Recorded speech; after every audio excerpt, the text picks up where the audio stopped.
আসছে অক্টোবর আর দেশের ক্রিকেট অঙ্গনে তৈরি হয়েছে নতুন এক উত্তেজনা। বাংলাদেশের ক্রিকেট বোর্ডে নির্বাচন ঘিরে সকলের চোখ এখন কেবল এই দিকে। এবার হেভিওয়েট প্রার্থীরা এক মঞ্চে, সাবেক অধিনায়ক তামিম ইকবাল, সাবেক ব্যাটসম্যান আমিনুল ইসলাম বুলবুল ও বোর্ডের সাবেক সভাপতি ফারুক আহমেদ। এমন সম্ভাবনা তৈরি হয়েছে যে তারা একই নির্বাচনী প্যানেলে একসাথে কাজ করতে পারেন, যা নির্বাচনকে আরো চিত্তাকর্ষক করেছে। তবে শুধু হাড্ডাহাড্ডি লড়াই নয়, এই নির্বাচন দেশের ক্রিকেটকে আরো উন্নয়নের পথে এগিয়ে নিবে কিনা সেটাও দেখার অপেক্ষা।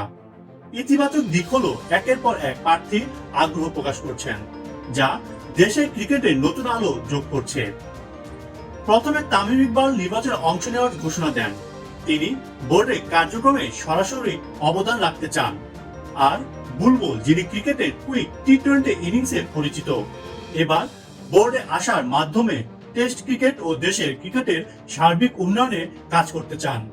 বুলবুল সিলেট জেলা স্টেডিয়াম পরিদর্শনের পর সাংবাদিকদের জানান, অক্টোবরের প্রথম সপ্তাহে তারা নির্বাচন করবেন, যা হবে সঠিক ও প্রপার। এখানে সভাপতি সরাসরি নির্বাচিত হন না, বরং বোর্ডের ডিরেক্টরদের ভোট হয়। তিনি আশা প্রকাশ করেন, সুযোগ পেলে দেশের ক্রিকেটকে সর্বোচ্চভাবে সেবা দিতে পারবেন। ফারুক আহমেদ সরে যাওয়ার পর বুলবুল বোর্ডের বিভিন্ন কার্যক্রমে সক্রিয় ভূমিকা নিতে চান। তবে যদি তার প্রতিপক্ষ হয় তামিম, তাহলে লড়াই সহজ হবে না। দুই সাবেক ক্রিকেটারের মধ্যে এই প্রতিদ্বন্দ্বিতা দেশের ক্রিকেট অঙ্গনে নতুন উত্তেজনা তৈরি করছে। বিশ্লেষকরা মনে করছেন, বাংলাদেশের ক্রিকেটের ভিন্ন দুই প্রজন্মের এই গ্রেট ব্যাটাররা এবার মাঠে না খেললেও নির্বাচনের মঞ্চে একে অপরের সঙ্গে মুখোমুখি হচ্ছেন। তাদের আগ্রহ ও ক্রিকেট পাড়ার পূর্বাভাস দেশের ক্রিকেট ফ্যানদের মধ্যে উত্তেজনা আরো বাড়াচ্ছে।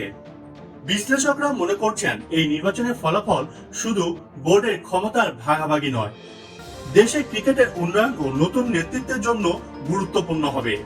এবারে নির্বাচনে হেভিওয়েট প্রার্থীরা, ক্রিকেটের উন্নয়ন ও বিতর্কমুক্ত কার্যক্রম সব মিলে এটি হতে যাচ্ছে একটি নজরকাড়া ও আলোচিত ইভেন্ট।